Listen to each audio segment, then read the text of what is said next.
Ted. Yeah, now, start now. Hi, I'm Ted, and my Chinese name is Lai Tai.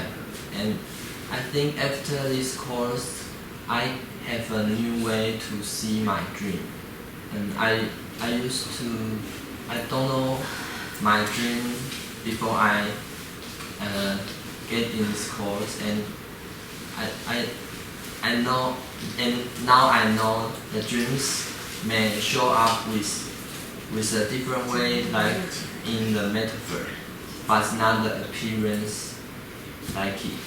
And I think it's very amazing when our class discussing the dream, and I think the process of the discussing can help me more understand myself and the thinking maybe I have never aware of. And I think it can also help me understand each others. And others always come up with very different thinking and that I didn't think of, and it can help me think of myself and my dream again. Yes, that's it. It's what I think it's what she just said about a group. You're the one that said about the group. Who talked about the group? Me. Bessie, right? Yeah. Yeah. The group is powerful. There's an American computer scientist. So this was a long time ago. Back in the early computer days when they had those little Apple computers. And he was at some polytechnic university in Virginia or something, and what he did is he hooked together 101 little Apple computers, and he programmed them to cooperate with each other, solving problems.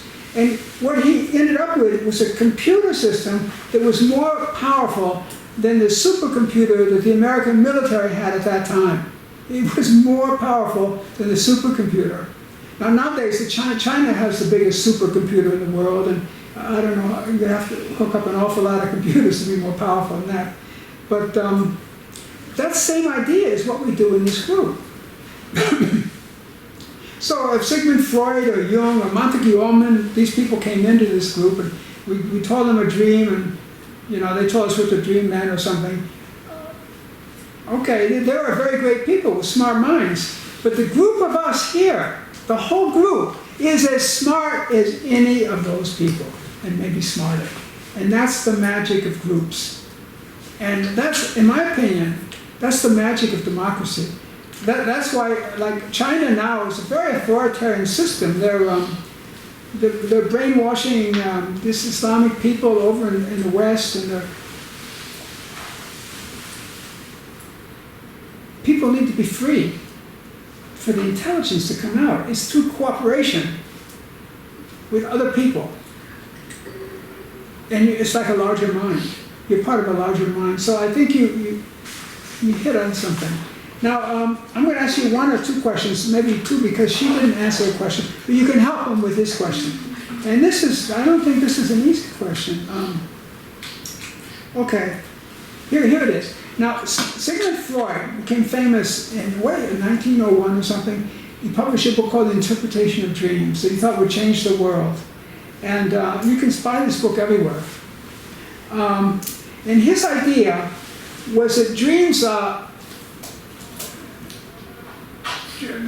people had dreams about sexual things, and in those days it was a very Victorian society, and everybody was ashamed of that. So the dream hides the sex. So if you dream about a male organ, it's maybe a telephone pole or something like that, something long. A female organ may be something like a donut or something, And so people dreaming about donuts and telephone poles are really dreaming about sex. So he thought that the symbols in dreams, the pictures in dreams, are hiding what the dream is about.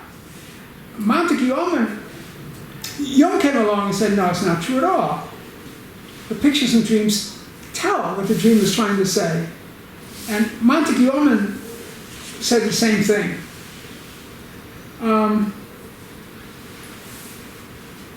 Which do you believe is true, and why?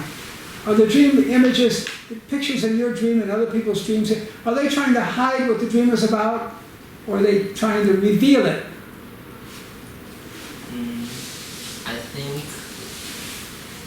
I think there is some sexual things in the dream, but I think there is more than sexual.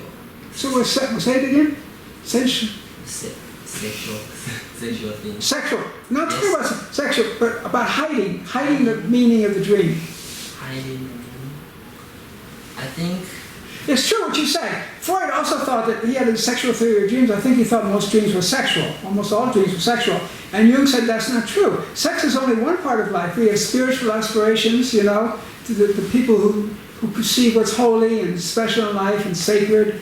And there are all kinds of different things. And dreams are about as many things as people are about. They're about all kinds of different things. And so it's true what you say. It's not just sexual. But do the images in dreams hide, or do they reveal? That's the question. It's a hard question. I think they reveal the things to us because if they want to hide the things, then we just don't need to dream. I think. That's a funny idea, but I think it's true. They do reveal. That's the answer. They reveal.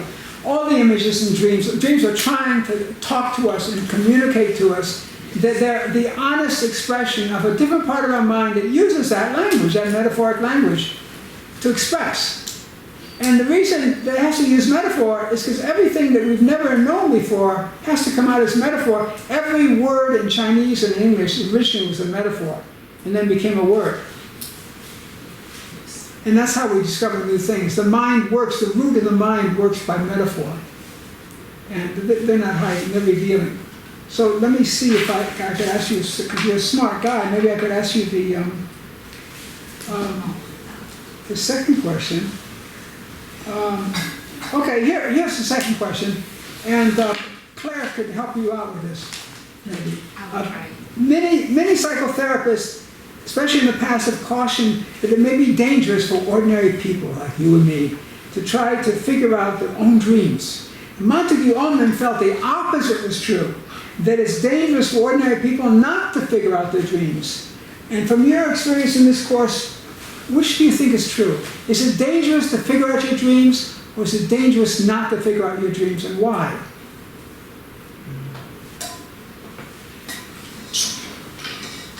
I think it's not dangerous to figure out our dream because after this course, I'm still safe.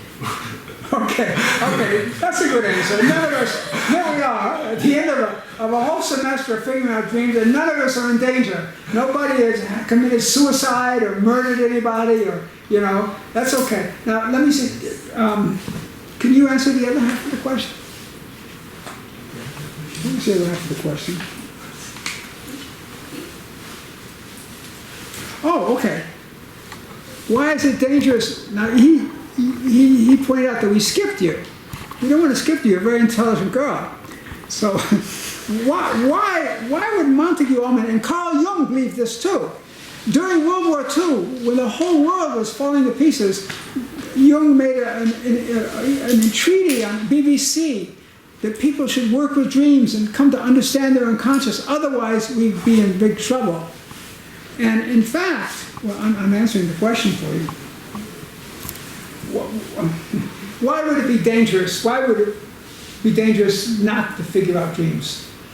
Not to take dreams into account?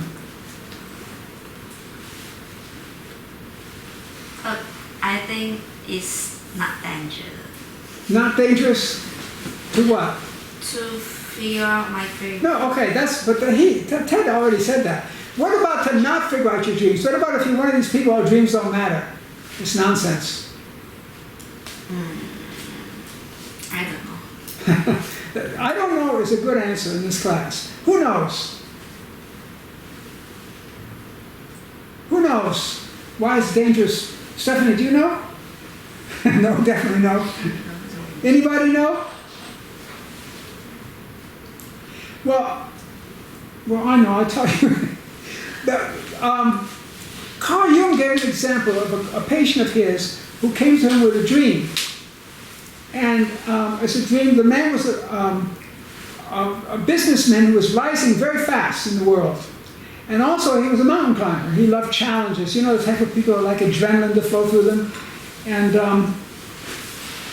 he had this dream, he had this repeating dream that he was falling to his death in the mountains. And Jung analyzed him and found out what his situation was. And then Jung told him,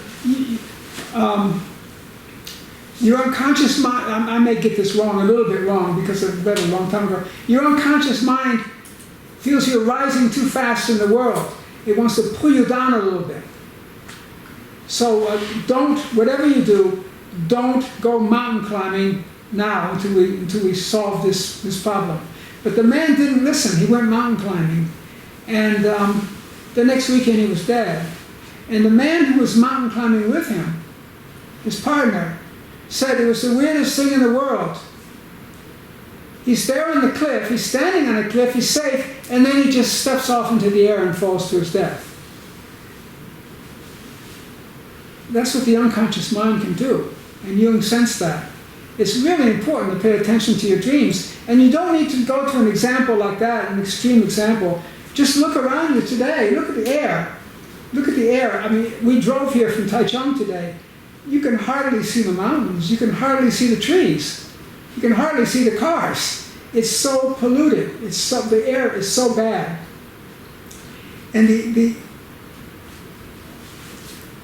we don't know.